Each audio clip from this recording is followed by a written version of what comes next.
axle. And the top is about the only thing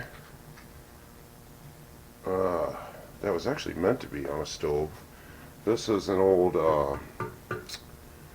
air duct accessory for, I think for a wood stove, but I found it in a used store, and it makes a perfect